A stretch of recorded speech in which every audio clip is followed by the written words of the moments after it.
अब हम लोग देखेंगे विस्थापन समय समीकरण क्या होता है। विस्थापन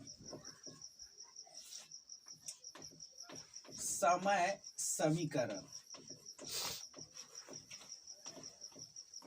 ठीक है। अभी तो वेग समय समीकरण हमने प्रूफ किए, है ना। अब हम लोगों को विस्थापन समय समीकरण क्या होता है, एकदम सेम फिगर यही रहेगा, ठीक है। अब देखो एक चीज जरा समझल करो। देखो यहाँ पे देखो, ये जो चित्र है ना, देखो ये जो है, ये जो आकृति है, इसको बोला जाता है समलम चतुर्भुज। क्या बोलते हैं? समलम चतुर्भुज।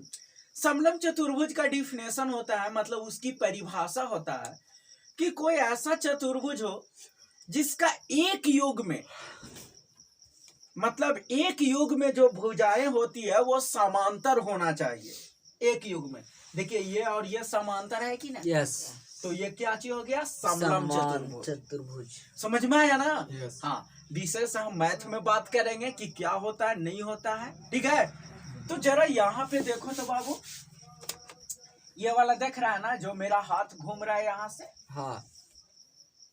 ये वाला देखो, देख रहा है ना? ये क्या है? ये भी एक समलम बन रहा है कि ना? ये वाला यहाँ से देख रहा है ना? यस। है ना? तो ये समलम चतुर्भुज है।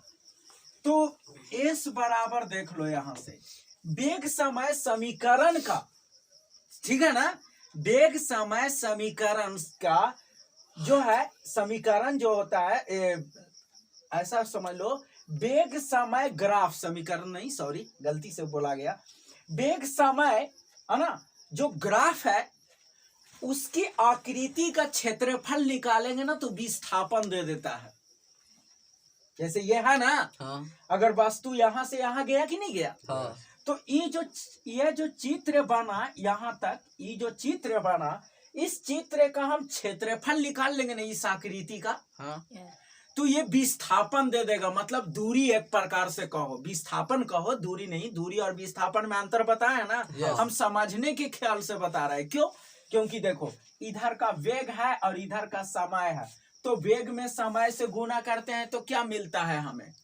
विस्थापन मिल गया, एक प्रकार की दूरी मिल गया जिसमें डायरेक्शन है। अब ऐसी न्यूनतम दूरी जिसमें एक डायरेक्शन भी हो और न्यूनतम दूरी भी है और उसमें डायरेक्शन भी है, तो वो विस्थापन बन जाता है। बोले थे ना? हाँ, हाँ, हाँ। हाँ ना? तो ये हो गया, बस ज्यादा नहीं। तो यहाँ से देखो, एस विस्थापन को एस से सूचित किया जाता है, ठीक है ना? हाँ। यहाँ पे सूचित कर रहे हैं। तो देखो यहाँ से क्या लिखेंगे, समलम चतुर्भुज ओ ए बी सी का क्षेत्रफल। कोई दिक्कत है? नहीं। देखो, ओ ए बी सी का ये पूरे का क्षेत्रफल निकाल देंगे तो वही हमें क्या निकल जाएगा? विस्थापन निकल जाएगा। क्यों? क्योंकि यहाँ पे वेग और समय समीकरण है। तो वेग और समय समीकरण अगर दिया हुआ रहे और उससे हमें कहे कि विस्थापन ज्ञात करें, तो अगर त्रिभुज बनता है तो त्रिभुज, चतुर्भुज बनता है चतुर्भुज, आयत बनता है आयत, जैसा भी जो भी बनता है उसका क्षेत्रफल निकाल लेना, वो तुम्हें विस्थापन दे देगा, ठीक है। हाँ, तो यहाँ पे देख रहे हैं समलम चतुर्भुज क्या हो गया? ओ ए बी सी हो गया ना? हाँ। लेकिन इसमें जरा ध्यान दो, ऐसा देखो यहाँ से देखो, तो ये आयत है, हाँ। और ये वाला क्या है? ये त्रिभुज है कि नहीं? तो अगर इसका क्षेत्रफल और इसका क्षेत्रफल, ये दोनों का क्षेत्रफल निकाल करके जोड़ देंगे तो ये टोटल का क्षेत्रफल निकल जाएगा। हाँ। और जब ये टोटल का क्षेत्रफल निकल जाएगा तो हमें विस्थापन मिल जाएगा कि नहीं? मिल जाएगा। और जब विस्थापन मिल जाएगा तो फिर हम लोग कह सकते हैं कि एक समीकरण मिलेगा जिसे हम कहेंगे विस्थापन समय समीकरण। कोई दिक्कत है? नहीं। तो आओ चलो हम लोग देखते हैं इसको। तो एस बराबर, देखो यहाँ से सबसे पहले ये आयत है तो लिखेंगे आयत, क्या हो गया? ओ ए बी, है ना? ओ A D C, O A D C का क्षेत्रफल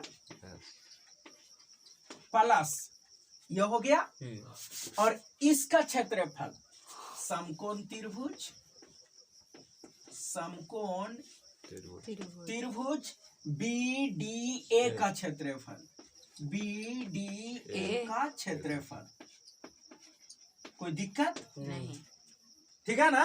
देखो इस बराबर इस समलंब को हमने दो भागों में बांट दिए हैं। एक जो है त्रिभुज बन रहा है वो हो गया, हाँ। और प्लस ये एक आयत बन रहा है वो हो गया। आयत है कि नहीं यहाँ हाँ। तो चलो ठीक है। तो देखो हमने लिख दिए OADC, इसका क्षेत्रफल हो गया प्लस, और इस समकोण त्रिभुज का BDA का क्षेत्रफल। बस समझ में आया? अच्छी बात है। यहाँ से देखो S बराबर लिखेंगे, आयत का क्षेत्रफल क्या होता है? लंबाई गुने चौड़ाई। तो इसकी है ना लंबाई देख लो, जो समझ में आता है ना। देखो यहाँ से लंबाई क्या हो गया OC, गुने चौड़ाई को हो गया यहाँ से OA हो गया। यह हो गया आयत का क्षेत्रफल प्लस, ठीक है ना, लंबाई गुने चौड़ाई। अब इस समकोण त्रिभुज का क्षेत्रफल क्या होता है? तो 1/2 गुने आधार गुने ऊंचाई, यानी हाफ गुने आधार गुने ऊंचाई। तो लिखेंगे यहाँ से हाफ गुने आधार, आधार का ची हो गया AD, और ऊंचाई का ची हो गया BD। कोई दिक्कत नहीं। दोनों का हो गया ना क्षेत्रफल। हाँ। चलो ठीक है। S बराबर देख लो यहाँ से OC जरा देखो तो OC का मान कितना है? T है, तो T लिख दिए गुने, और देखो OA का मान कितना है? U है, तो U लिखा गया यहाँ, TU हो गया, ठीक है ना, प्लस देखो यहाँ से हाफ हो गया AD का मान कितना है यहाँ से? T है, और BD को हम उसी समय लिखे थे। BD को क्या लिखेंगे? ये पूरा में से हम इतना काट के फेंक देंगे तो यही ना बचेगा। हाँ। तो यहाँ से देखो BD है ना, यहाँ से हम लोग को BD को निकालना है तो कैसे हो जाएगा? BC minus DC। यही ना होगा बाबू? हाँ। ये पूरा में से हम इतना हटा देंगे, यही ना BD बचेगा। हाँ। जैसे हम पिछलका में किए थे। हाँ। चलो ठीक है। तो यहाँ से हो गया, देखो BC का मान कितना है? V माइनस DC का मान कितना है? U। सब मिल गया ना हमें? हाँ। है ना। चलो ये चीज हो गया। तो S बराबर, इसको हम लोग क्या कर रहे हैं? U और T, मतलब U को पहले लिख दे रहे हैं, T को बाद में लिख रहे हैं। कोई दिक्कत नहीं है इससे कोई दिक्कत नहीं है। देखो यहाँ से हम लोग 1/2, देखो ना त्वरण कहीं नहीं दिख रहा है, क्योंकि भाई हम लोग तो जान रहे हैं कि जो है ये सब जो शुद्ध गतिकी समीकरण है उसमें बताया गया कि जब कोई वस्तु एक सरल रेखा पर एक समान त्वरण से चलता है तो उसकी गति का वर्णन जो करता है जो समीकरण, उसी को ना शुद्ध गतिकी कहते हैं। हाँ। भाई एकरा में कहीं पे त्वरण नहीं आ रहा है, ये आना चाहिए ना। हाँ। क्योंकि उसी से तो चल रहा है जिसकी वर्णन के लिए हम लोग इतना मेहनत कर रहे हैं। तो उसके लिए क्या करना पड़ेगा, जरा ध्यान से देखो। यहाँ पे इसको हम लोग ऐसे लिख देते तो कोई दिक्कत नहीं होता। देखो तो V माइनस U, अब देखो ना यहाँ पे T से T लिख दिए। क्यों लिखे हम अभी बताते हैं। T से भागा दे दिए और T से हम गुना कर दे रहे हैं। क्यों?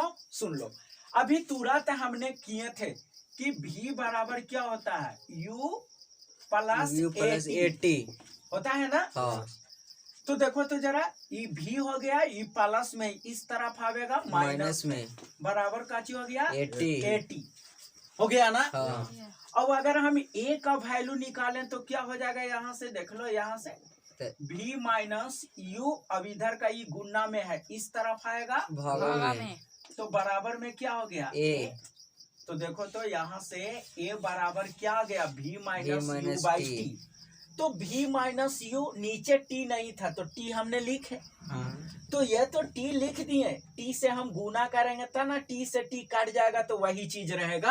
हाँ समझ में आ रहा है ना? यस मतलब नीचे अगर टी लिख दिए तो ऊपर भी, अभी भी हम काट देते हैं यहाँ से, लो कट गया, यही चीज न रह गया। हाँ। तो ऐसा मैथ में नियम होता है कि जितना से हम गुना कर रहे हैं उतना से हम भागा भी दे देंगे तो कोई दिक्कत नहीं। समझ में आया? हाँ क्यों? क्योंकि आप देखो इसका मान टी आया ना, ये देखो तो a बराबर v minus you by T होता है कि नहीं, यस जो अभी प्रूफ किए थे। समझ में आया ना? यस जैसे फिर से हम बता देते हैं, जैसे देख लो है ना, यहाँ पे कि v बराबर क्या था, u प्लस ए टी था कि नहीं, यस t प्लस में इस तरफ आवेगा माइनस में हो जाएगा और बराबर क्या हो गया ए टी।